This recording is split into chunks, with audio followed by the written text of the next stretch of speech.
Hello दोस्तों, कैसे हैं आप सब। दोस्तों, आज हम सर्विस कॉस्टिंग में 3 सर्विसेज रिवाइज करने वाले हैं। देखो, टॉपिक का नाम है आपका सर्विस कॉस्टिंग, जिसको ऑपरेटिंग कॉस्टिंग भी बोल सकते हो। और एग्जाम में आप 10 मार्क्स तक के क्वेश्चन इसमें से एक्सपेक्ट कर सकते हो। 10 नंबर का एक क्वेश्चन आप एग्जाम में एक्सपेक्ट कर सकते हो। 5 नंबर का भी आ सकता है, जिसकी वजह से मैंने 0 to 10 मार्क्स लिखा है। हो सकता है नहीं भी आए, प्रोफेशनल एग्जाम है तो मैंने 0 to 10 मार्क्स लिखा है, बट आप 10 नंबर का क्वेश्चन एग्जाम में एक्सपेक्ट कर सकते हो। सर, ये जो टॉपिक है, आज की क्लास में हम 3 सर्विसेज जो मोस्ट इंपॉर्टेंट है, that is transport service, hotel service और हॉस्पिटल सर्विसेज, ये 3 सर्विसेज आज हम सर्विस कॉस्टिंग ऑपरेटिंग कॉस्टिंग में रिवाइज करने वाले हैं। तो आगे आने वाले पौना से 1 घंटे में हम इस टॉपिक को रिवाइज करेंगे। सबसे पहले तो सर, टॉपिक का जो नाम है that is service costing operating costing, तो इश्यू माइंड में यही आता है, सर सर्विस कॉस्टिंग होता क्या है। देखो, कॉस्टिंग का मतलब होता है method of costing, cost calculation का तरीका। तो सर, सर्विस कॉस्टिंग का मतलब है अगर एक ऑर्गेनाइजेशन, एक पर्सन सर्विसेज प्रोवाइड कर रहा है, अगर वो अपनी कॉस्ट और प्रॉफिट कैलकुलेट करना चाहे तो उसके लिए कौन सा मेथड ऑफ कॉस्टिंग है। सर, उसके लिए सर्विस कॉस्टिंग मेथड है। जैसे मैं एक टीचर हूं, एजुकेशन सर्विस प्रोवाइड करता हूं, तो मैं सर्विसेज प्रोवाइड कर रहा हूं। मैं अगर अपनी ऑर्गेनाइजेशन के लिए कॉस्ट और प्रॉफिट जानना चाहता हूं तो मेरे लिए कॉस्ट अकाउंटिंग में जो मेथड है that is known as service costing.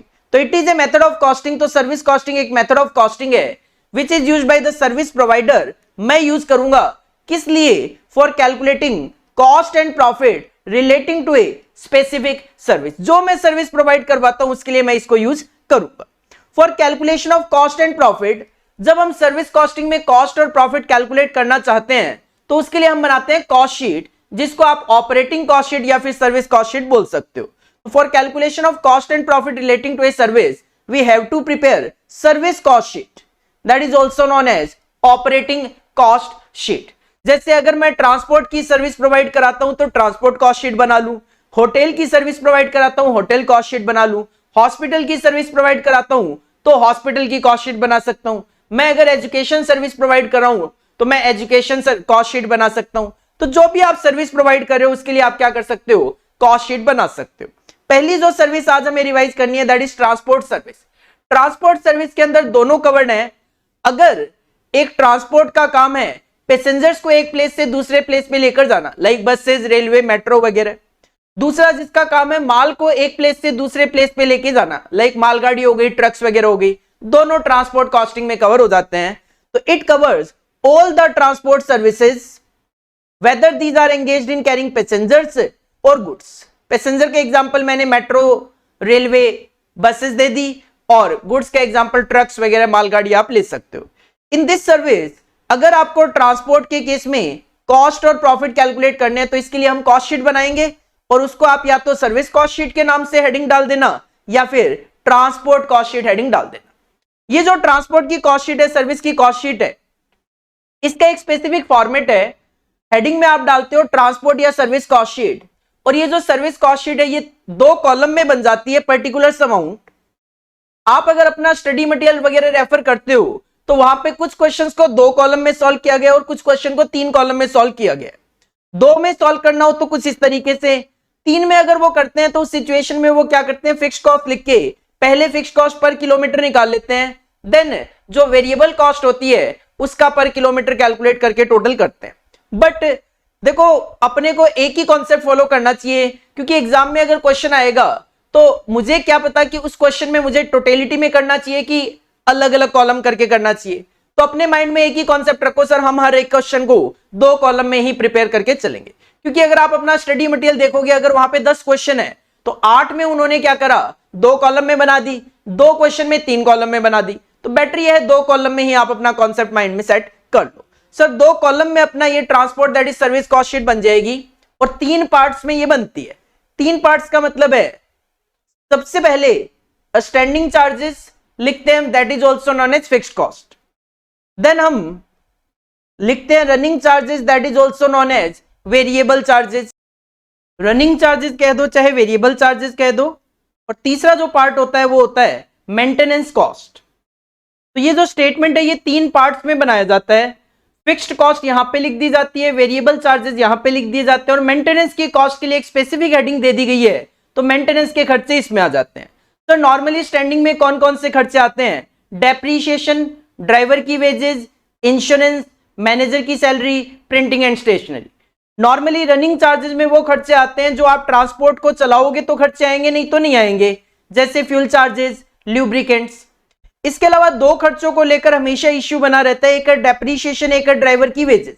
तो ध्यान से समझ लो कि डेप्रीशिएशन, अगर क्वेश्चन में जो भी आपका व्हीकल है उसकी लाइफ अगर नंबर ऑफ किलोमीटर्स में गिवन है, क्वेश्चन बोल दे कि एक बस है जो 5 लाख किलोमीटर चल सकती है, एक बस है जो 50,000 किलोमीटर चल सकती है पूरी लाइफ में, तो अगर लाइफ नंबर ऑफ किलोमीटर्स में गिवन है तो आप डेप्रीशिएशन रनिंग चार्जेस में ले लो। इसका मतलब ये होता है कि पर किलोमीटर वो डेप्रीशिएशन चार्ज कर रहे होंगे।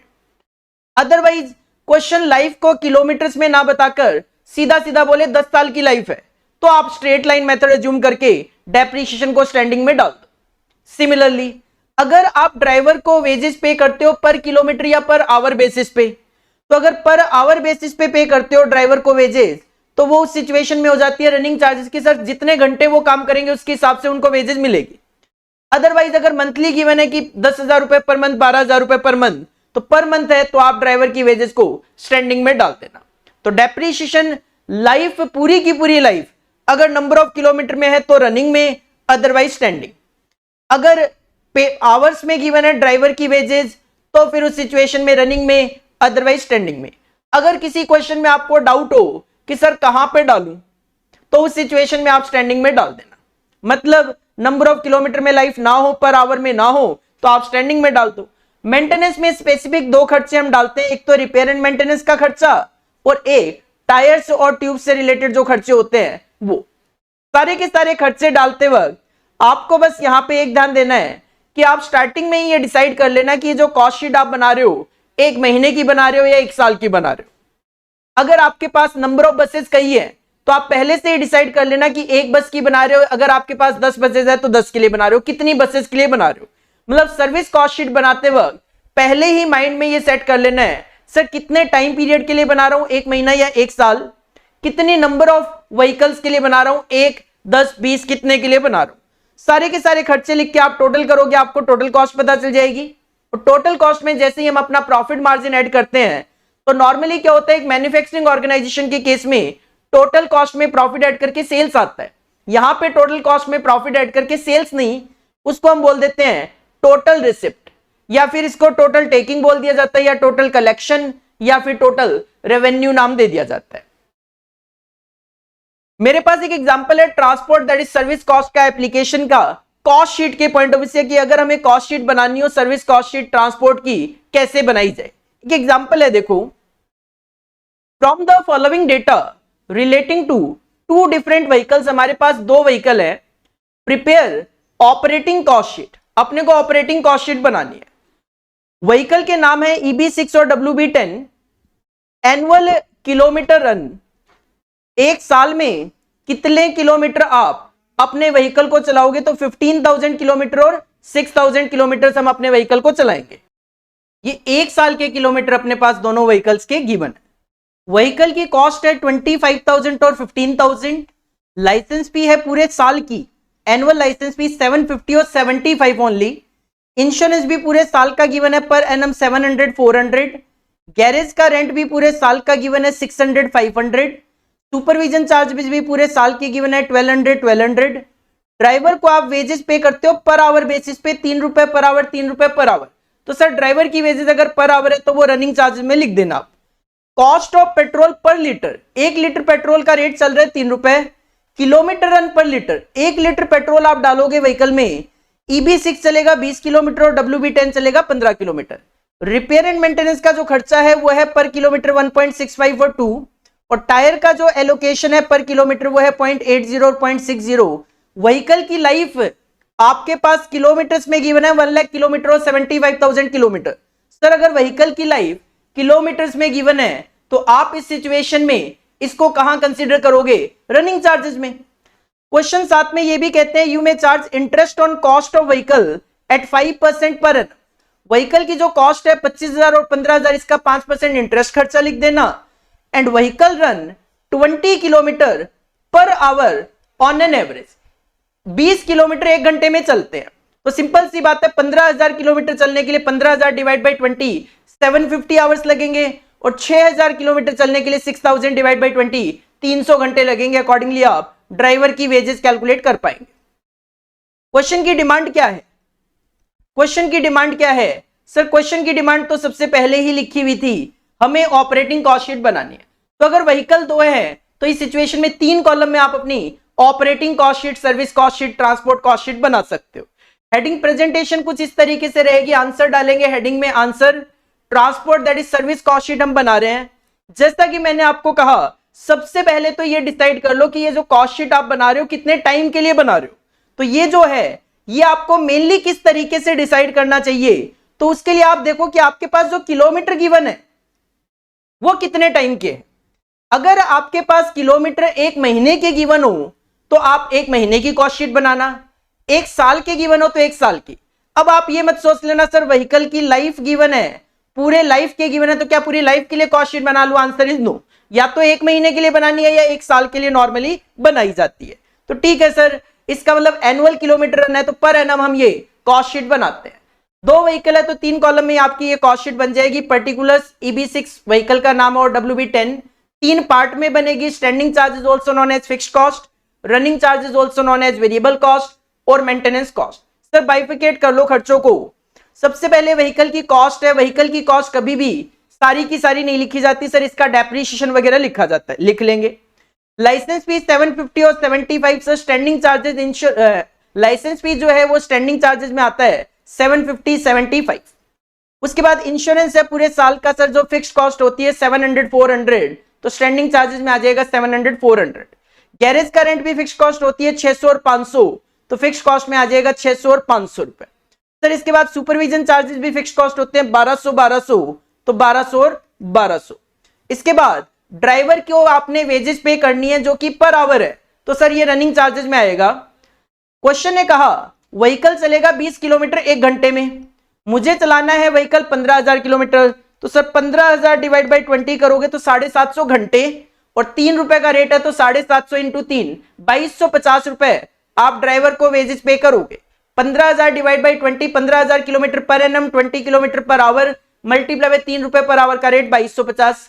सिमिलरली WB10 के लिए कैलकुलेशन कर लो, 6000 किलोमीटर मुझे चलना है, अगर 1 घंटे में 20 किलोमीटर चलूंगा तो 6000 डिवाइड बाई 20 300 घंटे लगेंगे, और रेट है 3 रुपए पर आवर का, तो 300 इंटू 3 900 रुपए का ये खर्चा आ जाएगा। 6000 kilometre per annum 20 kilometre per hour 3 रुपए पर आवर का रेट 900 रुपए का खर्चा।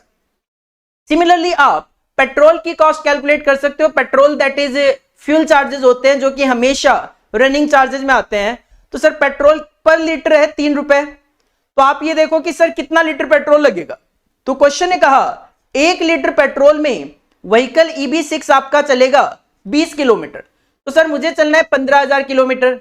अगर 1 लीटर पेट्रोल में 20 किलोमीटर व्हीकल चलेगा तो 15,000 किलोमीटर चलने के लिए 750 लीटर का पेट्रोल लगेगा, और 3 रुपए पर लीटर का रेट है तो 750 इंटू 3 2250 रुपए का पेट्रोल लगेगा, जो कि रनिंग चार्जेस में आ जाएगा।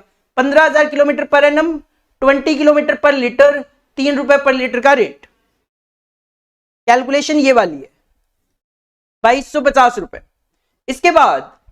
इसके बाद आप WB10 का भी कैलकुलेट कर लो। सर 6000 किलोमीटर चलना है मेरे को, 1 लीटर पेट्रोल में ये 15 किलोमीटर चलेगा, तो 6000 डिवाइड बाई 15 और रेट कितना है 3, तो 6000 डिवाइड बाई 15 इंटू 3 सर ये 1200 रुपए का पेट्रोल का खर्चा आ जाएगा, 1200 रुपए का पेट्रोल का खर्चा आ जाएगा।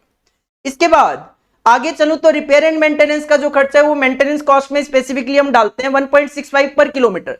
15,000 इंटू 1.65 15,000 इंटू 1.65 24,750 रुपए का खर्चा आ जाएगा। सिमिलरली WB10 में आप कैलकुलेशन करोगे 6000 मल्टीप्लाई बाई 2 रुपए 12,000 रुपए का ये खर्चा आ जाएगा। इसके बाद आगे बढ़ते हैं तो सर टायर का एलोकेशन भी पर किलोमीटर है, तो 0.8 इंटू 15,000 12,000 रुपए का टायर का खर्चा आ जाएगा EB6 में, और WB10 में 6000 इंटू में 0.6 3600 रुपए 3600 का खर्चा आ जाएगा। इसके अलावा आगे बढ़ते हैं सर, आगे क्वेश्चन ने कहा व्हीकल की लाइफ है 1 लाख किलोमीटर और 75,000 किलोमीटर, डेप्रिसिएशन डाल लो।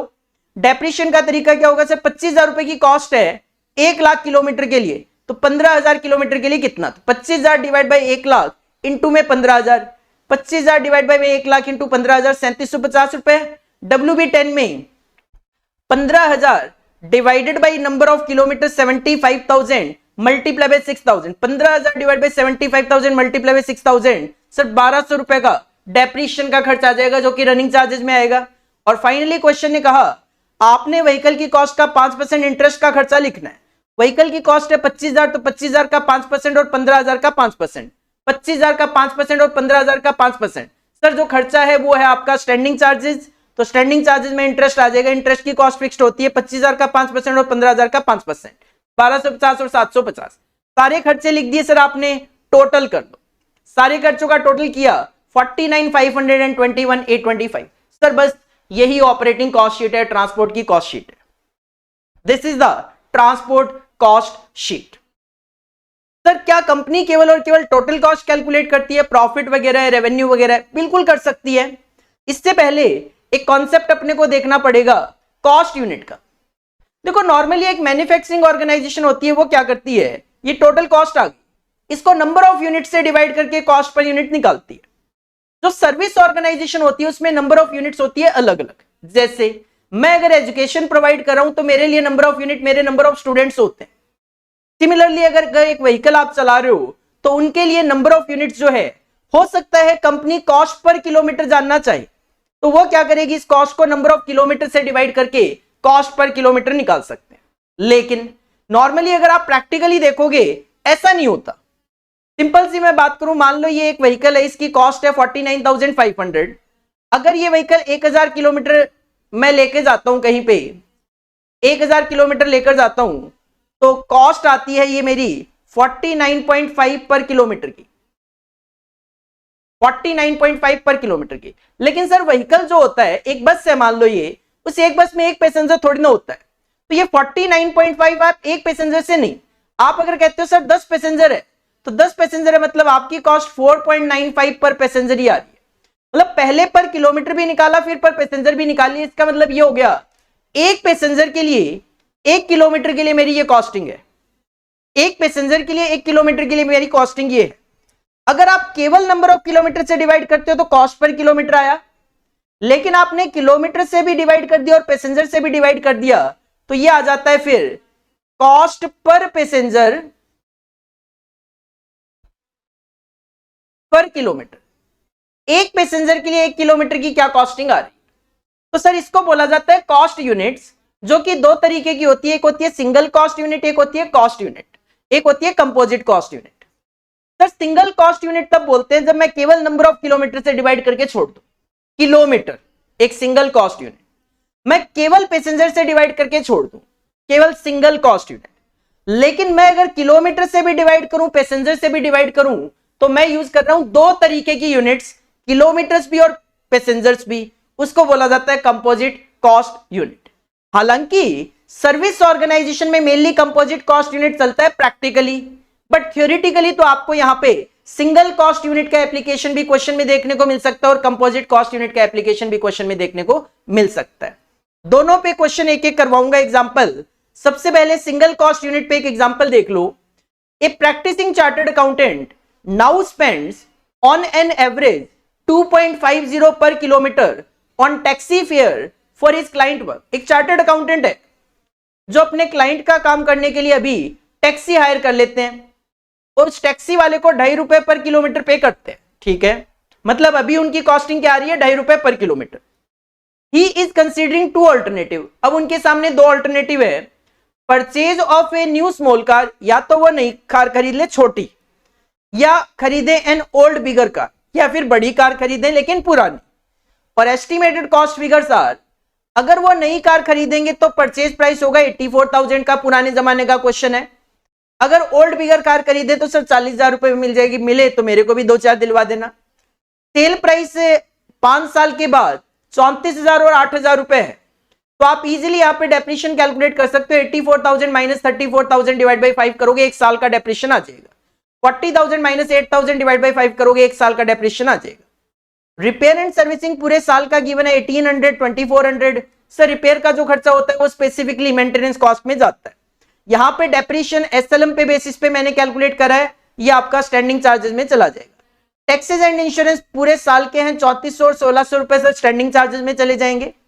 पेट्रोल हमेशा ही रनिंग चार्जेस का पार्ट होता है। पेट्रोल कंजम्पशन पर लीटर, 1 लीटर पेट्रोल में नई कार तो 15 किलोमीटर चलेगी और पुरानी वाली कार 8 किलोमीटर ही चलेगी। और पेट्रोल का प्राइस पिछले क्वेश्चन के कंपैरिजन में बढ़ गया। पिछले क्वेश्चन में तो 3 रुपए पर लीटर में ही मिल रहा था पेट्रोल, क्या बात है, पता नहीं कौन से जमाने का क्वेश्चन। यहां पे अगर मैं बात करूं तो वो 8.5 रुपए हो गया। ठीक है sir. He estimates, chartered accountant estimates that he does 12,000 kilometre annually. उनका मानना है कि क्लाइंट के लिए अपने को 12,000 किलोमीटर ट्रेवल करना पड़ता है। क्वेश्चन की डिमांड पहले है which of the 3 alternative will be cheaper. 3 alternative कौन से हैं सर? एक न्यू स्मॉल कार, एक ओल्ड बिगर कार और एक जो ये टैक्सी गिवन थी। सर टैक्सी के केस में आपको कुछ नहीं करना, 2.5 रुपए पर किलोमीटर गिवन है, बस आप नई कार और ओल्ड कार में पर किलोमीटर कॉस्ट निकाल लो, जहां पे आपको सस्ता लगे वहां पे आप अडॉप्ट कर लो। चार्टर्ड अकाउंटेंट हो भाई, सिंपल सी बात है, जहां पे कॉस्टिंग कम आएगी वो मैं अडॉप्ट करते हुए चलूंगा। ठीक है सर। हेडिंग पुट करेंगे, ऑफ कोर्स यहां पे भी आपको कॉस्ट शीट ही बनानी है, transport that is service cost sheet बनेगी। सर मेरे पास यहाँ पे नंबर ऑफ किलोमीटर जो गिवन है वो पूरे साल के गिवन है, 12,000 किलोमीटर एनुअली मुझे चलना है, तो ये कॉस्ट शीट मैं पर एनम बना रहा हूं। 2 कार है, एक न्यू स्मॉल कार, एक ओल्ड बिगर कार, तो 3 कॉलम बनेंगे, एक particulars, new small car, old bigger car. 3 part में ये जैसे स्टेटमेंट बनता है, हमें पता है स्टैंडिंग चार्जेस, रनिंग चार्जेस और मेंटेनेंस कॉस्ट। स्टार्टिंग से अगर खर्चे डालूं मैं तो सर सबसे पहले आप डेप्रिशिएशन डाल सकते हो, 84,000 minus 34,000 divide by 5, 40,000 minus 8,000 divide by 5, ये आपका डेप्रिशिएशन आ जाएगा 10,000 और 6,400। इसके बाद repair and servicing, sir maintenance cost में जाता है 1,800 और 2,400, तो मेंटेनेंस कॉस्ट में आ जाएगा 1,800 और 2,400। इसके बाद taxes and insurance standing charges में आ जाएगा 3,400 और 1,600, 3,400 और 1,600। इसके अलावा पेट्रोल का कंजम्पशन है 15 किलोमीटर में, 1 लीटर पेट्रोल में 15 किलोमीटर, मुझे कितना किलोमीटर चलना है? 12,000, तो सर 12,000 डिवाइड बाई 15, ये आ जाएगा number of litres multiply by 8.5, 12,000 divide by 15 into 8.5, 6,800 रुपए, 6,800। ओल्ड बिगर कार में 12,000 डिवाइड बाई 8 इंटू में 8.5, 12,000 डिवाइड बाई 8 इंटू में 8.5, 12,750 रुपए। सर खर्चे सारे लिख दिए, टोटल कर लो 22,000 और 23,150। टैक्सी का फेयर पर किलोमीटर गिवन है तो ये भी पर किलोमीटर निकालो, डिवाइड कर दो नंबर ऑफ किलोमीटर 12,000 से, आपको कॉस्ट पर किलोमीटर पता चल जाएगी। नई कार में सर 1.83 है, पुरानी कार में 1.93 है और टैक्सी वाले केस में ये 2.5 थी। कौन सा सस्ता पड़ रहा है आपको? सर ऑफ कोर्स 1.83 सस्ता लग रहा है, तो आप इस केस में अडॉप्ट करोगे नई छोटी कार। नई छोटी कार, चार्टर्ड अकाउंटेंट कहता है छोटी ही सही बट नई होनी चाहिए। ठीक है जी, बहुत अच्छी बात है, बहुत अच्छी सोच है। इसके आगे क्वेश्चन ने एक रिक्वायरमेंट और बोली, कहते हैं मान लो उसकी प्रैक्टिस बढ़ जाती है, if his practice expands and he has to do 19,000 kilometre per annum. मान लो उसकी प्रैक्टिस बढ़ जाए और एक साल में 19,000 किलोमीटर की ट्रेवलिंग करनी पड़े, तो what should be his decision? तो डिसीजन क्या होगा? तो सर इस केस में डेप्रीशिएशन पे कोई इंपैक्ट नहीं आना, रिपेयर एंड सर्विसिंग पे कोई इंपैक्ट नहीं आना, टैक्सेस पे कोई इंपैक्ट नहीं आना, केवल और केवल पेट्रोल जो है वो नंबर ऑफ किलोमीटर के बेसिस पे कैलकुलेट हो रहे थे, पेट्रोल में चेंज हो जाएगा। तो आपको क्या करना है, स्टेटमेंट तो फिर से दिखा देना एग्जाम पॉइंट ऑफ व्यू से, कॉपी पेस्ट कर लेना, particulars, new small, old small car, standing charge में डेप्रीशिएशन, टैक्सेस एंड इंश्योरेंस और मेंटेनेंस कॉस्ट में रिपेयर एंड सर्विसिंग, ये तो आप कॉपी पेस्ट कर लेना पीछे से। बात आती है पेट्रोल की, तो सर जहां 12,000 किलोमीटर लिखा था वहां पे 19,000 किलोमीटर लग दो, 19,000 डिवाइड बाई 15 इंटू 8.5, 10,767 और 19,000 डिवाइड बाई 8 इंटू 8.5, तो सर 20,188। अगेन टोटल कर लो, टोटल आ गया 2596730588। अब 19,000 किलोमीटर है तो 19,000 किलोमीटर से डिवाइड कर दो, तो सर अब मेरी जो कॉस्ट पर किलोमीटर है वो हो गई 1.37 और 1.61, और टैक्सी वाला तो 2.5 रुपए लेगा, तो 1.37। मतलब इस केस में भी आपका डिसीजन चेंज नहीं होगा, इस केस में भी आप न्यू स्मॉल कार के लिए ही जाओगे। तो ये जो क्वेश्चन मैंने आपको करवाया, इसमें आप देखोगे हम डिवाइड किससे कर रहे हैं? केवल और केवल किलोमीटर से। केवल और केवल किलोमीटर से डिवाइड करने का मतलब है आप as a organisation single cost unit का एप्लीकेशन कर रहे हो, क्योंकि मैं केवल और केवल एक ही तरीके की यूनिट ले रहा हूं, दैट इज किलोमीटर्स, बाकी कुछ कंसीडर नहीं कर रहा सर, कोई पैसेंजर नहीं ले रहा, कोई टन वगैरह कुछ कंसीडर नहीं कर रहा, तो ये क्या है, ये है सिंगल कॉस्ट यूनिट का application. Sir composite cost unit क्या होती है? देखो कंपोजिट कॉस्ट यूनिट क्या होती है उसका तो आइडिया मैंने दे दिया कि अगर आप दो तरीके की यूनिट कंसीडर करते हो, लाइक डिवाइड करते वक्त आप किलोमीटर से भी डिवाइड करते हो, पैसेंजर से भी डिवाइड कर रहे हो, तो आप पैसेंजर भी ले रहे हो, किलोमीटर भी ले रहे हो, दो तरीके की यूनिट, तो सर वो कंपोजिट कॉस्ट यूनिट कहलाता है। लेकिन कंपोजिट कॉस्ट यूनिट को कैलकुलेट करने के दो तरीके होते हैं, दो मेथड्स कह सकते हो आप, एक होता है एब्सोल्यूट कंपोजिट कॉस्ट यूनिट और एक होता है commercial composite cost unit. You can also say absolute method और कॉमर्शियल मेथड। सर किस तरीके से इसका एप्लीकेशन होता है, तो इसको एक एग्जांपल से समझो, इसको डायरेक्टली आप नहीं समझ सकते, एक एग्जांपल से समझो कि एब्सोल्यूट कैसे कैलकुलेट होता है और कॉमर्शियल कैसे कैलकुलेट होता है। एग्जांपल देखो क्या है, ए लोरी, लोरी कह दो, छोटा जो ट्रक होता है मिनी ट्रक उसको लोरी बोल सकते हो आप। A lorry starts with a load of 24 tons of goods from station A. एक लॉरी है जो स्टेशन ए से निकलती है 24 टन माल के साथ। मान लो मैं कहता हूं ये स्टेशन ए है, यहां से एक लॉरी निकलती है, कितने माल के साथ सर, 24 टन माल के साथ। 24 टन माल इन्होंने उठाया स्टेशन ए से और निकल गया। इसके बाद इट अनलोड्स, अनलोड मतलब उतारना, 10 टन्स एट स्टेशन बी। एक स्टेशन आया स्टेशन बी, यहां पे इन्होंने 10 टन माल जो है वो अनलोड कर दिया। 10 टन माल अनलोड करने का मतलब है ये अब आगे चलेंगे अपना 14 टन माल के साथ, क्योंकि 14 टन माल बच गया इनके पास। सर ठीक है, and rest of goods at station C, कितना बच गया था 14 टन, कहते वो स्टेशन सी पे उतार देंगे। ये आ गया स्टेशन सी और इस पे इन्होंने अनलोड कर दिया, कितना बचा हुआ माल 14 टन, तो सर खाली हो गया ट्रक। हाँ जी बिल्कुल खाली हो गया। It reaches back directly to station A, फिर ये डायरेक्टली स्टेशन ए पे पहुंच गए। ये यहां से सी से सीधा सीधा ए पे पहुंच जाएंगे, लेकिन क्या खाली पहुंचेंगे, तो answer is no. After getting reloaded with 18 tons of goods at station C, station C पे इन्होंने फिर से 18 टन माल लोड कर लिया है, तो सी से ए ये 18 टन माल लेकर जा रहे हैं, 18 टन माल लेकर जा रहे हैं। The distance between A to B, B to C and then from C to A are 270 kilometers, 150 kilometers and 325 kilometer respectively. Sir A से बी का डिस्टेंस है 270, ये है 270 किलोमीटर्स। दूसरा सर, दूसरा है बी से सी 150 किलोमीटर, बी से सी है ये 150 किलोमीटर्स, और नेक्स्ट है आपका सी से ए 325 किलोमीटर।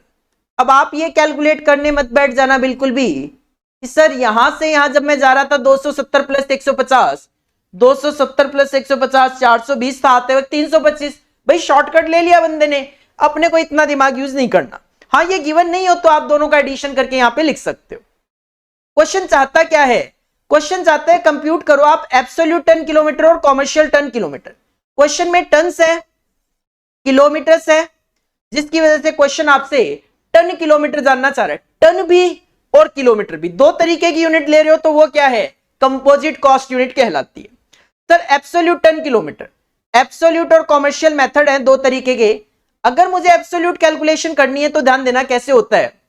हम कहते हैं 24 टन माल आपने कैरी किया 270 किलोमीटर, 24 टन माल आपने कैरी किया 270 किलोमीटर, 24 इंटू 270 प्लस, फिर आपने 14 टन माल कैरी किया 150 किलोमीटर, तो 14 इंटू 150 प्लस 18 टन माल आपने कैरी किया 325 किलोमीटर, तो 18 इंटू 25 प्लस कर दो तीनों को, 14,430 टन किलोमीटर आ गए। मतलब सिंपल कहूं तो कंपोजिट कॉस्ट यूनिट निकालने के लिए सर दोनों यूनिट्स को मल्टीप्लाई किया जाता है। एब्सोल्यूट निकालना है तो करना क्या है, नंबर ऑफ गैप्स देख लो, ए से बी 1, बी से सी 2, सी से ए 3, तो तीनों का पार्ट आप देख लो 24 into 270 plus 14 into 150 plus 18 into 325, total आपका एब्सोल्यूट टन किलोमीटर आ गया। यही अगर आपको कॉमर्शियल टन किलोमीटर निकालना हो तो एक फॉर्मूला है, इसका फॉर्मूला है एवरेज लोड, मतलब जो माल है उसका जो लोड है उसको तो एवरेज कर लो, और एवरेज करना है सिंपल एवरेज, मल्टीप्लाई कर लो कहते हैं टोटल डिस्टेंस से, एवरेज करना है सिंपल एवरेज, सिंपल एवरेज। तो सर 24 टन माल एक है, 14 टन माल एक है, 18 टन माल एक है, तो 24 प्लस 14 प्लस 18 कितना है ये 1 2 3, तो 24 प्लस 14 प्लस 18 सिंपल एवरेज के लिए डिवाइडेड बाई नंबर्स से कर दिया जाता है, 3 है तो 3 से डिवाइड कर दो, ये एवरेज लोड आ जाएगा, multiply by total distance 270 plus 150 plus 325 करोगे टोटल डिस्टेंस 745, सर ये 13,907 टन किलोमीटर आ जाएगा। इस तरीके से आपके एग्जाम में क्वेश्चन आ सकता है, एब्सोल्यूट टन किलोमीटर या कॉमर्शियल टन किलोमीटर की कैलकुलेशन वो आपको पता होनी चाहिए किस तरीके से करनी है, एब्सोल्यूट और कॉमर्शियल। एक और एग्जांपल कराऊंगा मैं आपको जिसमें कॉस्ट शीट भी बनवाऊंगा और साथ में कंपोजिट कॉस्ट यूनिट का एप्लीकेशन भी करवाऊंगा कि किस तरीके से प्रैक्टिकली ट्रांसपोर्ट वाले पर किलोमीटर पर पैसेंजर कॉस्ट कैलकुलेट करते हैं या पर किलोमीटर पर टन आपसे चार्ज करते हैं। भाई सिंपल सी बात है, एक बस में आप चढ़ते हो, उस बस में आप अकेले तो नहीं हो, तो जो सारी की सारी कॉस्ट आएगी आपसे तो नहीं चार्ज कर ली जाएगी, जितने भी पैसेंजर है उन सबसे एक तरीके से ऑन एन एवरेज करके चार्ज किया जाता है। कैसे? एक एग्जांपल के थ्रू समझो, एक एग्जांपल के थ्रू समझो। A transport company has been given a 40 kilometer का एक रूट है, 5 बसें चलाते हैं, द कॉस्ट ऑफ ईच बस की जो कॉस्ट है वो 6.5 लाख रुपए है। The buses will make 3 round trips per day. Round trip तब कंप्लीट होता है जब बस जाकर वापस आ जाए, एक राउंड ट्रिप होता है, मतलब 40 किलोमीटर का रूट है, पहले 40 किलोमीटर बस जाएगी फिर वापस आएगी, तो एक राउंड ट्रिप कंप्लीट होगा, फिर जाएगी फिर आएगी 2 राउंड ट्रिप, फिर जाएगी फिर आएगी 3 राउंड ट्रिप पर डे, ऐसे 3 रूट लगा लेती है ये। Carrying on an average 80% passenger of their seating capacity.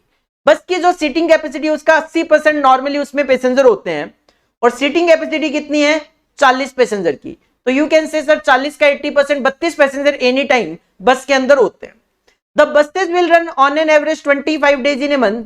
एक महीने में बस 25 दिन चलती है। And the other information for the year 2021 वो 21-22 इज गिवन बिलो। आपके पास ईयरली ये खर्चे गिवन है। गैरेज का रेंट पर मंथ है 4,000 रुपए, सर बस चाहे 5 हो, एक हो गैरेज, एक से काम चल जाता है। एनुअल रिपेयर एंड मेंटेनेंस है 22,500 रुपए पर बस। 5 ड्राइवर है, ऑफकोर्स 5 बसेज है तो 5 ड्राइवर, लेकिन सैलरी 3,000 रुपए हर एक की, ईच की सैलरी 3,000 रुपए है पर मंथ। 5 कंडक्टर है, 1,200 रुपए ईच की सैलरी है पर मंथ। मैनेजर की सैलरी है 7,500 रुपए पर मंथ। 5 बसेज हो चाहे 10 हो चाहे 1 हो, एक मैनेजर से काम चल जाता है। Road tax, permit fee etcetera 5,000 रुपए एक क्वार्टर का खर्चा है। ऑफिस के खर्चे 2,000 रुपए पर मंथ है। पेट्रोल डीजल, डीजल से चलती है, कॉस्ट ऑफ डीजल पर लीटर 33 रुपए पर लीटर डीजल का रेट है सर। और किलोमीटर रन पर लीटर फॉर ईच बस। 1 लीटर डीजल में आपकी बस 6 किलोमीटर चल जाएगी। एनुअली आपको 15% कॉस्ट का डेप्रिसिएशन लगाना है, 6.5 लाख रुपए का 15%, और एनुअल इंश्योरेंस 3%, 6.5 लाख रुपए का 3%। क्वेश्चन जानना चाहते हैं, you are required to calculate the bus fare to be charge from each passenger per kilometre. एक पैसेंजर से 1 किलोमीटर का क्या किराया चार्ज करूं वो बताओ। कंपनी क्या चाहती है? कंपनी चाहती है प्रॉफिट कितना, 33.13% ऑन टेकिंग। सिंपल कहूं 33.33% ऑन टेकिंग्स। ध्यान देना, टेकिंग्स का मतलब होता है रेवेन्यू। जैसे हम कॉस्ट शीट वगैरह में देखते हैं ना कि सेल्स का हमें प्रॉफिट चाहिए 15% 20%, तो बस वही बात है। टेकिंग्स क्या होती है सर? टोटल कॉस्ट में जब प्रॉफिट मार्जिन ऐड हो जाता है तो टोटल टेकिंग हमारे पास आती है। तो टोटल रेवेन्यू का, टोटल सेल्स का मुझे 33.33% प्रॉफिट चाहिए। 1/3 करते हो 0.33 आता है, तो ये 33.33% प्रॉफिट हो जाएगा। डिसाइड करो यहां पे कि सर आप जो कैलकुलेशन करने वाले हो 1 महीने के लिए कि 1 साल के, तो मेरे पास यहाँ पे जो डेटा है वो 25 दिन इन्हें मंथ तक गिवन है। ये नहीं बोला कि 1 साल में कितने महीने में बसेस को चलाता हूं। इसका मतलब मैक्सिमम टू मैक्सिमम मैं नंबर ऑफ किलोमीटर 1 महीने के कैलकुलेट कर सकता हूं यहाँ पे, तो पर मंथ यहाँ पे मैं कैलकुलेशन करूंगा 1 महीने की। Then you have to decide कि सर 5 बसेज हैं, एक बस के लिए कैलकुलेशन करोगे कि 5 के लिए, मर्जी आपकी है। मैं 5 बसेज के लिए कैलकुलेशन कर रहा हूं। आप अगर एक बस के हिसाब से भी जाओगे तो भी आपका जो फाइनल आंसर है दैट इज फेयर जो चार्ज करना है पर पैसेंजर पर किलोमीटर वो सेम आएगा। तो मैं यहां पे बनाऊंगा transport that is service cost sheet 5 buses के लिए 1 महीने के लिए। तो मेरा माइंड सेट ये हो गया सर इसमें खर्चा 1 महीने का डालना है, 500 बसेस का डालना है। 2 कॉलम में कॉस्ट शीट बन जाएगी पर्टिकुलर अमाउंट, 3 पार्ट में standing charges also known as fixed cost, running charges and maintenance cost, running charges and maintenance cost. ठीक है, 3 पार्ट में खर्चे डालना शुरू करता हूं सर। स्टार्टिंग से अगर मैं देखूं तो स्टार्टिंग से खर्चे, सर गैरेज का रेंट है 4,000 रुपए per month, sir as it is ले लो, मुझे पर मंथ ही लिखना है और 500 बसेस के लिए एक ही गैरेज होता है तो 4,000 रुपए per month as it is आप कॉपी कर लो, स्टैंडिंग चार्जेस का पार्ट है। इसके बाद रिपेयर एंड मेंटेनेंस का जो खर्चा है हमें पता है सर ये स्पेसिफिकली मेंटेनेंस कॉस्ट में जाता है, ये एक बस का है और ये पूरे साल का भी है। मैं बना रहा हूं 5 बसेस का तो 22,500 इंटू 5, लेकिन सर 1 महीने का तो डिवाइडेड बाई 12, तो 22,500 इंटू 5 डिवाइडेड बाई 12 और ये आएगा मेंटेनेंस कॉस्ट में। 22,500 इंटू 5 डिवाइड बाई 12 9375 का खर्चा आ जाएगा repair and maintenance. Sir 5 driver की सैलरी 3,000 रुपए ईच है और पर मंथ है, तो ठीक है मुझे 3,000 पर मंथ तो चाहिए, ईच की है तो सर 5 से मल्टीप्लाई कर लो, 3,000 इंटू 5 15,000 रुपए सैलरी डाल दो स्टैंडिंग चार्जेस में। कंडक्टर भी सेम चलेगा, 1200 इंटू 5 6,000 रुपए की सैलरी डाल दो कंडक्टर की। मैनेजर की सैलरी डाल दो 7,500 रुपए as it is copy paste. Road tax permit fee etcetera 5,000 रुपए क्वार्टर के लिए गिवन है सर, क्वार्टर में 3 महीने होते हैं, डिवाइड कर दो 3 से, 5,000 डिवाइड बाई 3 1667 1667। ऑफिस के एक्सपेंस 2,000 रुपए per month as it is copy कर दो। इसके बाद डीजल जो है वो होता है हमारा रनिंग चार्जेस का पार्ट, 33 रुपए का रेट है, व्हीकल चलेगा आपका 6 किलोमीटर, तो सर नंबर ऑफ किलोमीटर की जरूरत पड़ेगी। नंबर ऑफ किलोमीटर आप कैलकुलेट कर लो, क्वेश्चन ने कहा 40 किलोमीटर का रूट है, मैंने आपको बता दिया है कि आना जाना करते हो तो एक राउंड ट्रिप बनता है, तो 40 इंटू 2 सर 80 किलोमीटर का एक राउंड ट्रिप है। ऐसे 3 ट्रिप आप करोगे तो मल्टीप्लाई बाई 3 भी हो जाएगा पर डे। 5 बसेज आपके पास, मल्टीप्लाई बाई 5 भी करना पड़ेगा, 25 दिन है तो मल्टीप्लाई बाई 25 भी करना पड़ेगा। तो नंबर ऑफ किलोमीटर मैं निकालूं 5 बसेज के 1 महीने के, सर 40 किलोमीटर का रूट है, आना जाना करोगे 80 किलोमीटर, 3 ट्रिप लगाओगे 240 किलोमीटर, 5 बसेज है तो 240 इंटू 5 एक दिन में 1200 किलोमीटर और 25 दिन में 30,000 किलोमीटर, तो 30,000 किलोमीटर है चलना है अपने को, और 1 लीटर डीजल में 6 kilometre, 30,000 divide by 6 into 33, 30,000 divide by 6 into में 33, ये आपका डीजल का रेट आ जाएगा। 30,000 डिवाइड बाई 6 इंटू 33 डीजल का कॉस्ट आ गई। इसके बाद एनुअल डेप्रिसिएशन आपको लेना है 15% ऑफ कॉस्ट।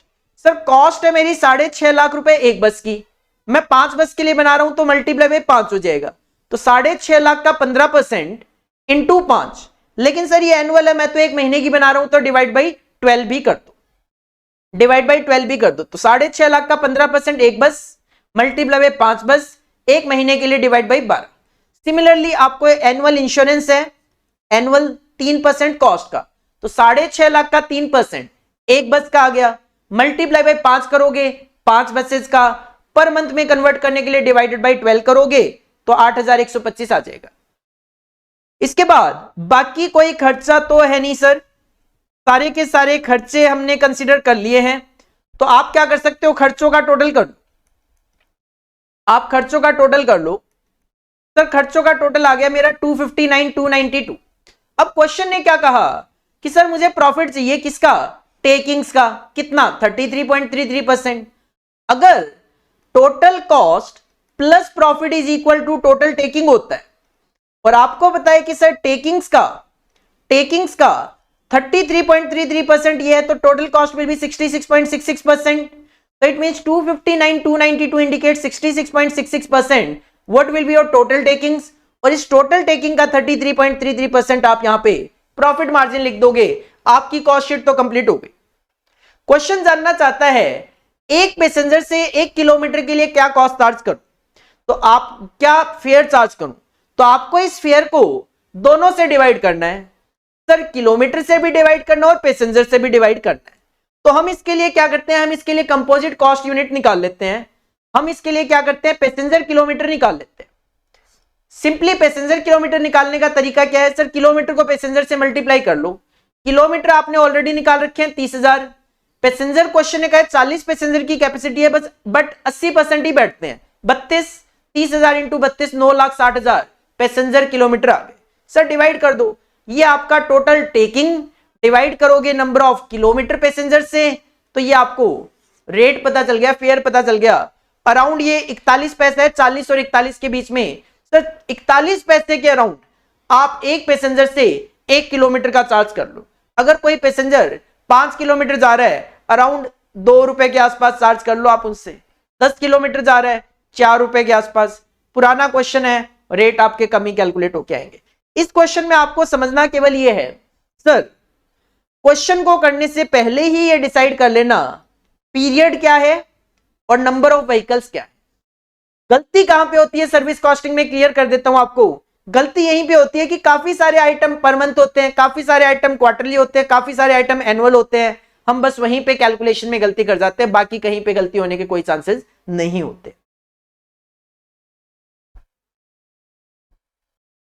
ट्रांसपोर्ट के बाद नेक्स्ट सर्विस आती है हमारी होटल सर्विस। देखो होटल, आपने कभी ना कभी होटल में जरूर विजिट किया होगा, आप वहां पे ठहरे होंगे, तो आपने उनसे किराया पूछा होगा, तो वो आपको किराया किस तरीके से बताते हैं। नॉर्मली प्रैक्टिकली मैं बात करूं तो वो आपको किराया बताते हैं पर नाइट, कि सर एक रूम का एक नाइट का ये चार्जेस है। हम यहां पे किस तरीके से कैलकुलेट करते हैं, तो सबसे पहले तो होटल में जो कॉस्ट यूनिट अप्लाई होती है वो कंपोजिट कॉस्ट यूनिट अप्लाई होती है। होटल वाले चार्जेस किस तरीके से लेते हैं, सर एक रूम चाहिए, 2 रूम चाहिए, 3 रूम चाहिए, कितने रूम चाहिए, मतलब नंबर ऑफ रूम्स पे भी डिपेंड करती है चीज, और डेज पे भी डिपेंड करती है। सर कितने दिन ठहरेंगे, 1 दिन, 2 दिन, 3 दिन, या फिर टोटलिटी में एक्चुअल में कितने दिन ठहरे, उसके अकॉर्डिंगली आपको किराया पे करना होता है। तो सर यहां पे अपने को 2 चीजें कैलकुलेट करनी पड़ सकती है, या तो cost per room per day, कि एक रूम का एक दिन का खर्चा कितना आता है, तो टोटल कॉस्ट को रूम डेज से डिवाइड कर देना। अगर आपको किराया डिसाइड करना है, किराया पता करना है कितना, तो रेंट पर रूम पर डे, तो टोटल रेंट क्या चार्ज करना है उसको रूम डेज से डिवाइड करोगे, आपको रेंट पर रूम पर डे पता चल जाएगा। सर होटल के केस में भी जैसे आपने ट्रांसपोर्ट के केस में ट्रांसपोर्ट की कॉस्ट शीट की बात करी, वैसे होटल के केस में हम होटल की कॉस्ट शीट बनाते हैं। होटल की जो कॉस्ट शीट होती है वो मेनली पर एनम बनती है और एक होटल के लिए बनती है। 2 सिंपल कॉलम हम कंसीडर करते हैं, पर्टिकुलर अमाउंट, और जो भी होटल वालों के खर्चे होते हैं वो सारे के सारे कंसीडर कर लेते हैं। फॉर एग्जांपल नॉर्मली उनके क्या खर्चे होते हैं, स्टाफ की salary, interior decoration, lighting, heating, laundry charges, depreciation of building, depreciation of furniture, repair of building, इसके अलावा भी कोई भी खर्चा है you have to consider. Sir सारे के सारे खर्चे लेने हैं, कोई खर्चा ऐसा नहीं है जो कंसीडर नहीं करना, सारे खर्चे ले लो, टोटल कर लो, टोटल कॉस्ट आ जाएगी। उसमें जैसे ही प्रॉफिट ऐड करोगे आपको पता चल जाएगा टोटल रेंट कितना चार्ज करना है। उस टोटल रेंट को, जैसा कि मैंने अभी बताया कि अगर आपको cost per room per day निकालनी है तो टोटल कॉस्ट को रूम डेज से डिवाइड करना, रेंट पर रूम पर डे निकालना है तो टोटल रेंट को रूम डेज से डिवाइड कर देना। एक एग्जांपल देख लेते हैं ताकि आपको एप्लीकेशन भी पता चल जाए किस तरीके से एप्लीकेशन करना है। एग्जांपल क्या है, ए लॉजिंग होम, लॉजिंग होम कह दो, होटल कह दो, मोटल कह दो, एक ही बात है, सबकी कैलकुलेशन सेम तरीके से चलती है। Is being run in A small hill station with 100 single rooms है, the home offers concessional rates during 6 off season months in a year है। during this period half of the full room rent is charged। 6 महीने off season है sir, उसमें हम full जो room rent होता है उसका आधा चार्ज करते हैं, तो आप कह सकते हो सर इसका मतलब 6 सीजन पीरियड है जिसमें पूरा का पूरा रेंट चार्ज किया जाएगा। The management profit margin is targeted at 20% of the full room rent is charge. 20% हमें टोटल रेंट का प्रॉफिट चाहिए। The following are the cost estimates and other details for the year ending 31 March 2022। Assume करना कि एक महीने में 30 दिन होते हैं, मतलब हम नहीं जानते कि भाई फरवरी में 28 दिन है कि 29 दिन है, या जनवरी में 31 होते हैं, अगस्त में 31 होते हैं, नहीं, आप एवरेज 30 दिन एक महीने में लेकर चलो। Occupancy during the season is 80%। During season की मैं बात करूं तो 80% ऑक्यूपाइड रहती है, मतलब 100 में से 80 रूम ऑक्यूपाइड रहते हैं, while in the off season it is 40% only. Off season में 100 में से 40 रूम ही ऑक्यूपाइड रहेंगे। टोटल जो इन्वेस्टमेंट आपका in the home is 200 lakh रुपए का इन्वेस्टमेंट है, of which 80% relate to building and balance जो बच गया वो फर्नीचर एंड इक्विपमेंट। तो 200 का 80% 160 लाख रुपए बिल्डिंग में इन्वेस्टमेंट है, बचा हुआ 40 लाख रुपए फर्नीचर और इक्विपमेंट में आपने लगाया हुआ है। खर्चों की मैं बात करूं तो स्टाफ की salary excluding room attendant 5.5 lakh रुपए, रूम अटेंडेंट अलग से है, उनकी अलग से सैलरी होगी। बिल्डिंग का repair 261, laundry charges 80,000, interior 175, miscellaneous expense 190,800। Sir ये सारे खर्चे तो कॉपी पेस्ट हो जाने। इसके अलावा पॉइंट नंबर 4 है annual depreciation is to be provided for. Building पे 5% का डेप्रीशिएशन लगा देना और फर्नीचर इक्विपमेंट पे 15% का डेप्रीशिएशन स्ट्रेट लाइन बेसिस पे लगाना है। सर ठीक है, 200 का 80% 160 लाख रुपए बिल्डिंग में इन्वेस्टमेंट है, तो 160 का 5% 8 लाख रुपए। सिमिलरली 40 लाख रुपए फर्नीचर एंड इक्विपमेंट में इन्वेस्टमेंट है, तो 40 लाख रुपए का 15% 6 लाख रुपए का डेप्रीशिएशन आ जाएगा। रूम अटेंडेंट जो है उसको 10 रुपए पर रूम डे आप पे करते हो on the basis of occupancy of the room in a month. तो सर 10 रुपए पर रूम डे है, रूम डेज निकाल लेंगे, मल्टीप्लाई बाय 10 करेंगे, पता चल जाएगा। 6 पॉइंट कहता है मंथली लाइटिंग के जो चार्जेस है वो 120 रुपए पर रूम है, लेकिन accept in 4 months in winter, winter के 4 महीने ऐसे हैं व्हेन इट इज ₹30 पर room and this cost is on the basis of full occupancy for a month. कहते हैं 4 महीने ऐसे हैं विंटर के जिसमें कि 30 रुपए पर रूम रहेगा, बाकी जो 8 महीने होंगे उसमें आपको 120 रुपए पर रूम लेने। You are required to work out the, हमें क्या कैलकुलेट करके देना है सर, हमें रूम रेंट कैलकुलेट करके देना है, room rent chargeable per day, मतलब रूम रेंट पर डे निकाल के देना है। बोथ ड्यूरिंग द सीजन में कितना चार्ज करें एंड द ऑफ सीजन में कितना चार्ज करें on the basis of forgoing information. जो हमारे पास इंफॉर्मेशन गिवन है उसके बेसिस पे हमें room rent per day calculate करके देना है। इसके लिए ऑफकोर्स हम पहले तो होटल की कॉस्ट शीट बनाएंगे जो 1 साल की एक होटल की बनती है। हेडिंग में प्रेजेंटेशन ये रहेगी, आंसर नंबर लिखेंगे आप, hotel cost sheet per annum एक होटल के लिए 2 कॉलम सिंपली हम कंसीडर करेंगे, पर्टिकुलर्स अमाउंट, और सर खर्चे लिखेंगे। ये 5 खर्चे कॉपी करने हैं आपको, staff salary, repair to building, laundry charges, interior, miscellaneous expense, copy paste करना है। सर 5.5 लाख रुपए staff salary, repair to building 261, laundry charges 80,000, interior 175, miscellaneous 190,800। इसके बाद आप डेप्रीशिएशन चार्ज कर लो 200 लाख रुपए का 80%, 200 लाख रुपए का 80% और उसका 5%, तो सर 160 का 5% 8 लाख रुपए का डेप्रीशिएशन ऑन बिल्डिंग हो जाएगा, 200 का 80% का 5%। सिमिलरली बैलेंस 200 में से अगर 80% बिल्डिंग से रिलेट करता है तो बच गया 40 लाख, वो फर्नीचर और बिल्डिंग इक्विपमेंट से रिलेट करता है। सर 40 लाख का 15%, 40 लाख का 15% 6 लाख रुपए आपका डेप्रीशिएशन ऑन फर्नीचर आ जाएगा। इसके बाद अगर बात करें तो रूम अटेंडेंट आपको 10 रुपए पर रूम डे पे करना है, तो सर इसके लिए number of room days calculate करने पड़ेंगे। रूम डेज की मैं बात करूं तो 100 सिंगल रूम्स हैं, सीजन के टाइम पे 80% ऑक्यूपेंसी रहती है, तो 100 का 80% 80 रूम्स, और 6 महीने का आपका सीजन पीरियड है और 6 महीने का ऑफ सीजन है और 1 महीने में 30 दिन, तो सर 6 महीने में 180 दिन, तो 100 इंटू 80% इंटू 180 डेज, 100 इंटू 80% ये नंबर ऑफ रूम्स हो गए, मल्टीप्लाई बाई 180 दिन, ये 14,400 रूम डेज हो गए सीजन में। ऑफ सीजन में 40% ऑक्यूपेंसी रहती है, तो 100 का 40%, 100 का 40% मल्टीप्लाई बाई 180 डेज, 100 का 40%, 40 rooms multiply by 180 days, 7200 total room days आ गए, 21,600 मल्टीप्लाई बाई 10 रुपए पर रूम डे पे करना है, तो 21,600 इंटू 10 रुपए 2,16,000। इसके बाद क्वेश्चन है का मंथली लाइटिंग चार्ज 120 रुपए है और 4 महीने विंटर के ऐसे हैं। देखो ये हिल स्टेशन है, तो हिल स्टेशन पे लोग जाना पसंद करते हैं गर्मियों में, तो आप कह सकते हो सर विंटर सीजन यहां पे ऑफ सीजन रहेगा, विंटर सीजन यहां पे ऑफ सीजन रहेगा, मतलब आप कह सकते हो ऑफ सीजन के 4 महीनों में 30 रुपए पर रूम, 6 महीनों के सीजन में 120 रुपए और 2 महीने अलग से 120 रुपए, मतलब 8 महीनों में 120 रुपए पर रूम पर मंथ और बाकी 4 महीनों के लिए 30 रुपए पर रूम पर मंथ।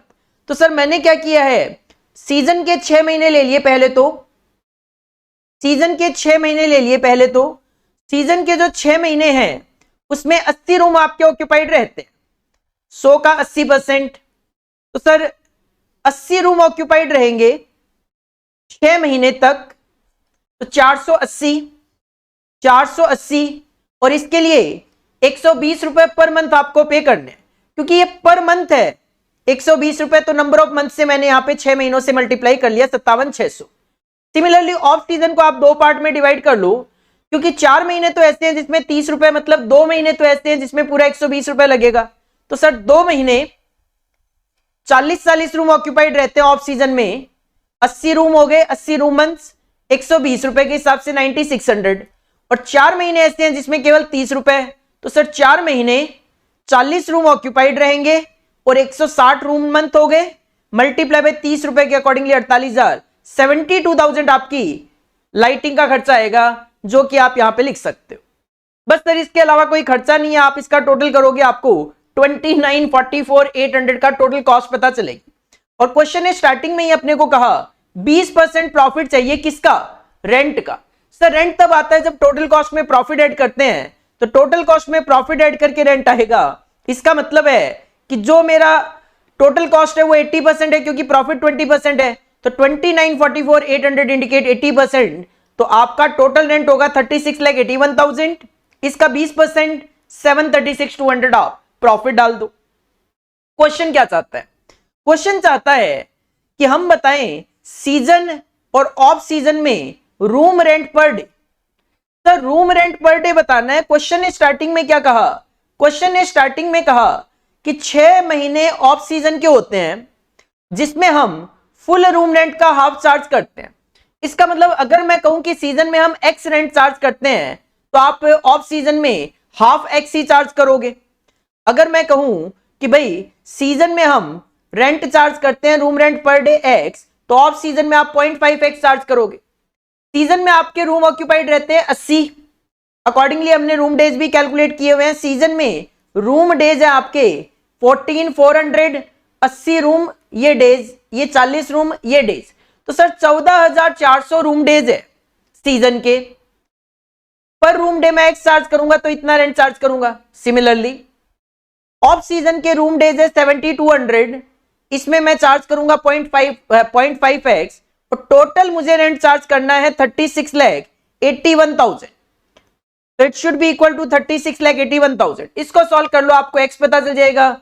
इसका मतलब सर सीजन में आपको चार्ज करना है 204 रुपए 50 पैसा, ऑफ सीजन में आधा, तो 102 रुपए 25 पैसा। तो होटल की कॉस्ट शीट बनाना काफी इजी है, और बस क्वेश्चन को ध्यान से रीड करना है, लैंग्वेज आपको अंडरस्टैंड करनी है, कहां पे मुझे मंथ से मल्टीप्लाई करना है, कहां पे मुझे डेज से मल्टीप्लीकेशन करना है। तो this is all about our hotel services, this is all about our hotel services. और फाइनली अगर हम बात करें हॉस्पिटल सर्विस की, तो सर हॉस्पिटल में हमसे जो चार्ज लिया जाता है किस बेसिस पे? सर पेशेंट डेज बेसिस पे। पेशेंट डेज या फिर बेड डेज भी आप कह सकते हो। मतलब एक पेशेंट को एक बेड अलॉट किया जाता है और वो कितने दिन वहां पे रहते हैं, एक तरीके से उसके अकॉर्डिंगली चार्जेस लिए जाते हैं। नॉर्मली आपको बता दिया जाता है कि 4,000 रुपए एक रूम का रेंट है, वो भी रेंट ही चार्ज करते हैं एक तरीके से। तो एक पेशेंट एक बेड पे होता है, अगर 2 दिन वो रुकेगा 4,000 इंटू 2 8,000 रुपए, 4 दिन रुकेगा 4,000 इंटू 4 16,000 रुपए, इस तरीके से वो चार्ज करते हैं। तो पेशेंट डेज भी कई जगह बेड डेज लिख दिया जाए तो एक ही बात है, क्योंकि एक बेड पे 2 पेशेंट को तो अलाउड नहीं होता। तो हॉस्पिटल के केस में कॉस्ट यूनिट क्या होती है? Sir patient days. हॉस्पिटल के केस में हॉस्पिटल की कॉस्ट शीट बनती है, हॉस्पिटल की कॉस्ट शीट की भी मैं बात करूं पर एनम ही बनती है, जैसे होटल की बनती है। एक हॉस्पिटल के लिए बनती है जैसे होटल के लिए बनती है। यहां पे भी 2 कॉलम हम कंसीडर करते हैं पर्टिकुलर अमाउंट, बट यहां पे खर्चों को 2 पार्ट में एनालाइज किया जाता है सर, वेरिएबल कॉस्ट और फिक्स्ड कॉस्ट। नॉर्मली अगर मैं बात करूं वेरिएबल कॉस्ट क्या होती है? पेशेंट को जो मेडिसिन दी जाती है, पेशेंट है तो खर्चा है, नहीं तो नहीं है। डॉक्टर की फीस, नॉर्मली डॉक्टर के विजिटिंग चार्जेस होते हैं पर विजिट बेसिस पे। फूड का खर्चा, पेशेंट है तो खर्चा आएगा, नहीं तो नहीं आएगा। लॉन्ड्री चार्जेस, पेशेंट है तो आप जो भी लॉन्ड्री से रिलेटेड चद्दर वद्दर है वो चेंज करवाते हो, अदरवाइज नहीं करते डेली बेसिस पे। फिक्स कॉस्ट में बात करें, बिल्डिंग का डेप्रिशिएशन हो गया, इक्विपमेंट का डेप्रिशिएशन हो गया, अगर बिल्डिंग आपकी नहीं है रेंट पे है तो उसका रेंट हो गया, स्टाफ की सैलरी होगी, बाकी भी कोई खर्चे हैं यू कैन कंसिडर। दोनों टोटल करोगे वेरिएबल और फिक्स कॉस्ट, टोटल कॉस्ट आ जाएगी। प्रॉफिट ऐड करोगे आपको आपका टोटल रिसिप्ट पता चल जाएगी। टोटल रिसिप्ट को अगर पेशेंट डेज से डिवाइड कर दोगे तो पर पेशेंट पर डे क्या रिसीव करना है वो अपने को पता चल जाएगा। तो एक सिंपल फॉर्मेट है, दो पार्ट में करना है, वेरिएबल कॉस्ट और फिक्स्ड कॉस्ट। एक एग्जांपल देख लेते हैं ताकि क्लैरिटी आ जाए आपको। एक एग्जांपल है मेरे पास, a group of health care services has decided to establish a critical care unit in a metro city with an investment of ₹85 lakh in hospital equipment. 85 lakh का हॉस्पिटल के इक्विपमेंट में इन्वेस्टमेंट है। The unit capacity shall be of 50 beds की capacity है and 10 more beds if required can be added. 50 bed की capacity तो है ही, जरूरत पड़ेगी तो इधर उधर डाल के 10 बेड की कैपेसिटी और बढ़ा सकते हैं। Other information for the year are as under.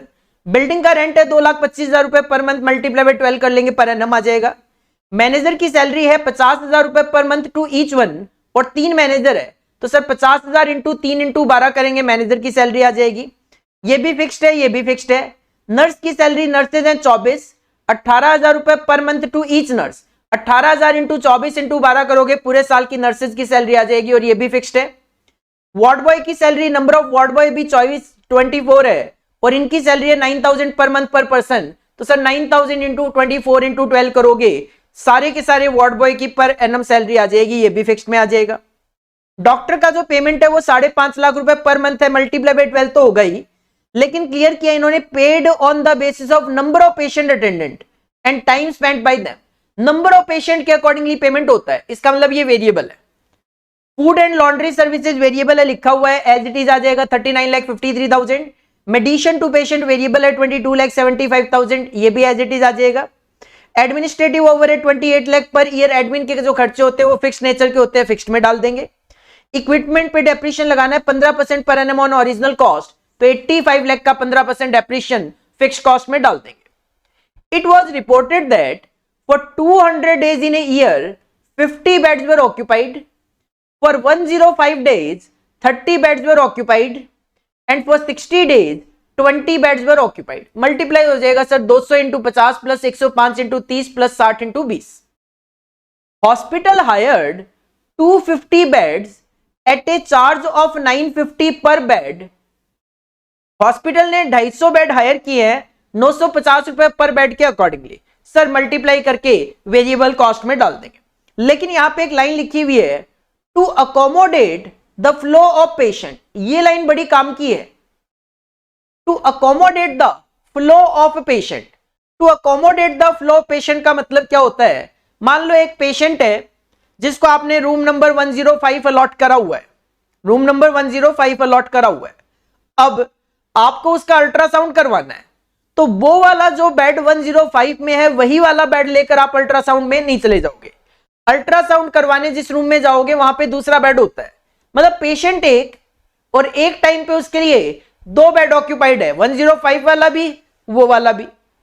फिर वो चला जाता है दूसरी जगह तीसरे रूम में एक्सरे करवाने के लिए, सर 105 भी ऑक्यूपाइड है, अल्ट्रासाउंड वाला चलो खाली कर दिया उसने, अब एक्सरे वाला ऑक्यूपाइड कर रखा है, मतलब 2 रूम ऑक्यूपाइड कर रखे हैं। To accommodate the flow patient का मतलब होता है एक ही पेशेंट जब एक से ज्यादा बेड अलॉट करके चलता है तो उस फ्लो को मेंटेन करने के लिए कंपनी एक्स्ट्रा बेड हायर करती है, यहां पे 250 bed at the rate of 950 per bed. तभी आगे क्या लिखा हुआ है, how ever this never exceeded the normal capacity of 50 beds on any day. लेकिन कभी भी ऐसा नहीं हुआ कि 50 बेड से ज्यादा ऑक्यूपाइड हुए, 50 बेड से ज्यादा ऑक्यूपेंसी कभी नहीं है। मतलब एक ही पेशेंट के लिए 2 बेड है, ठीक है चलेगा भाई, अल्ट्रासाउंड वाला भी एक पेशेंट ने ऑक्यूपाई करा हुआ है 105 पे, आप दूसरे को तो लेटा नहीं सकते उस टाइम पे, तो पेशेंट 50 ही मान के चलो एट एनी टाइम, 50 से ज्यादा कभी नहीं, क्योंकि आप देख भी सकते हो यहां पे 50, यहां पे तो 30 ही थे, यहां पे 20 ही थे, 50 से ज्यादा पेशेंट कभी नहीं हुए हमारे पास। हाँ, नंबर ऑफ बेड्स हमने हायर करे हैं, उसका चार्ज आपका लगेगा। क्वेश्चन क्या चाहता है, सबसे पहले तो कहते हैं प्रॉफिट निकाल दो पर पेशेंट डे।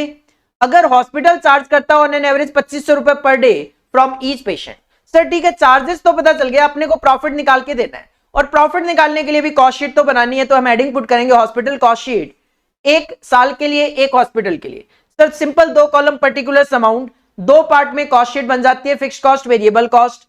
अगर मैं खर्चे लिखना शुरू करूं तो सर स्टार्टिंग से बिल्डिंग का रेंट 2,25,000 इंटू 12 फिक्स कॉस्ट में आ जाएगा। बिल्डिंग का रेंट 2,25,000 इंटू 12 27 लाख रुपए। इसके बाद मैनेजर की सैलरी आ जाएगी 50,000 into 3 into 12, 50,000 into 3 into 12 18 lakh रुपए।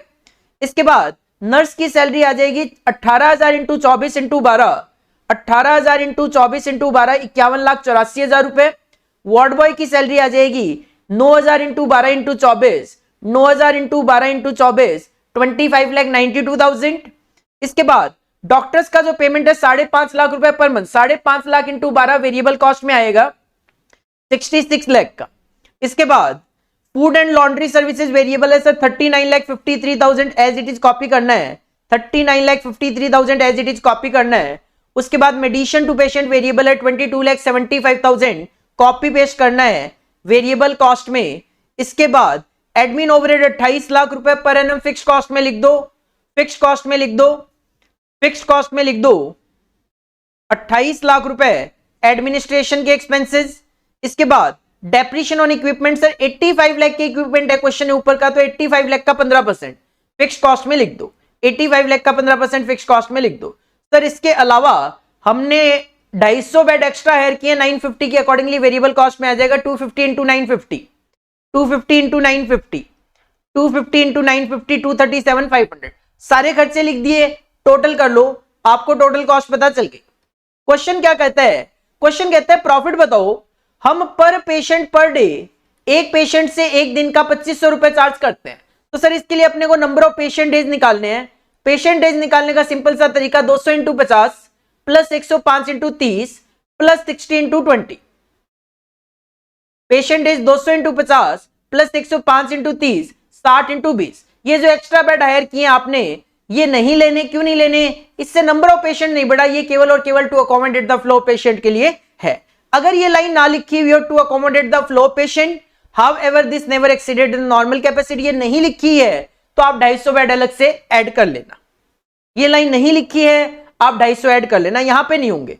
सर 14,350 पेशेंट डेज है, 14,350 पेशेंट डेज हम 2500 रुपए चार्ज कर रहे हैं तो 14,350 मल्टीप्लाई बाई 2,500 ये आपका रेवेन्यू आ जाएगा। 14,350 मल्टीप्लाई बाई 2500 रेवेन्यू आ गया। सर मेरे पास रेवेन्यू आ गया, रेवेन्यू में से टोटल कॉस्ट माइनस करोगे, प्रॉफिट यहां पे आपको बैलेंसिंग फिगर में मिल जाएगा। लेकिन क्वेश्चन टोटल प्रॉफिट थोड़ा ना जानना चाहता है, क्वेश्चन तो प्रॉफिट पर पेशेंट डे जानना चाह रहा है। तो ये जो प्रॉफिट आपने निकाला उसको डिवाइड कर दो पेशेंट डेज से। तो sir 64,58,500 divided by 14,350 patient days, 450 रुपए का एक पेशेंट से एक दिन का हमें प्रॉफिट हो रहा है। This is the first requirement of the question. इस क्वेश्चन में सेकंड रिक्वायरमेंट भी है जो कि मार्जिनल कॉस्टिंग से रिलेट करती है। क्वेश्चन कहता है ब्रेक इवन पॉइंट पर पेशेंट डे निकालो, make calculation on annual basis, नहीं बोलने के बावजूद भी हम एनुअल बेसिस पे कैलकुलेशन कर रहे हैं। सर ब्रेक इवन पॉइंट का फॉर्मूला होता है selling price minus variable cost per unit. यहां पे सेलिंग प्राइस की मैं बात करूं रिसिप्ट जो कि क्वेश्चन में गिवन है 2500 रुपए पर पेशेंट पर डे हम चार्ज करते हैं, माइनस होता है वेरिएबल कॉस्ट पर यूनिट। यहां पे यूनिट क्या चल रही है पेशेंट डेज, तो आपको क्या करना पड़ेगा, आपको ये जो वेरिएबल कॉस्ट है इसका टोटल देखना पड़ेगा, ये जो वेरिएबल कॉस्ट है इसका टोटल देखना पड़ेगा। और इसके लिए सिंपली आप क्या कर सकते हो, टोटल कॉस्ट में से फिक्स्ड कॉस्ट हटाओगे तो आपको वेरिएबल कॉस्ट पता चल जाएगी 294,16,500 माइनस 163,51,000। तो सर वेरिएबल कॉस्ट आ जाएगी 1,306,5500। लेकिन ये है 14,350 पेशेंट डेज के लिए, तो एक पेशेंट डेज के लिए वेरिएबल कॉस्ट ये अराउंड आपकी 910 रुपए समथिंग आ जाएगी।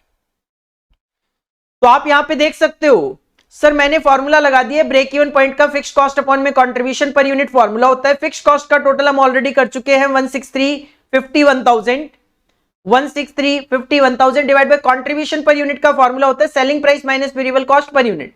यहां पे सेलिंग प्राइस क्या है सर, जो हम पेशेंट से चार्ज कर रहे हैं 2500 रुपए क्वेश्चन में गिवन है।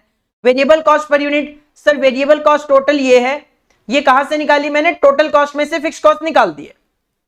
जो टोटल कॉस्ट है उसमें से फिक्स्ड कॉस्ट माइनस करके ये निकाल ली थी, डिवाइड कर दिया 14,350 पेशेंट डेज से, सर 910.49 हमारे पास वेरिएबल कॉस्ट आ गई। तो ये कंट्रीब्यूशन आ गया, कंट्रीब्यूशन रख के आपको पता चल गया 10,287 पेशेंट डेज जो है वो आपका ब्रेक इवन है। जब तक आप 10,287 पेशेंट डेज तक की वर्किंग करोगे there will be no profit and no losses. तो these are the three services in service costing. First one transport, second one is hotel and third one is hospital.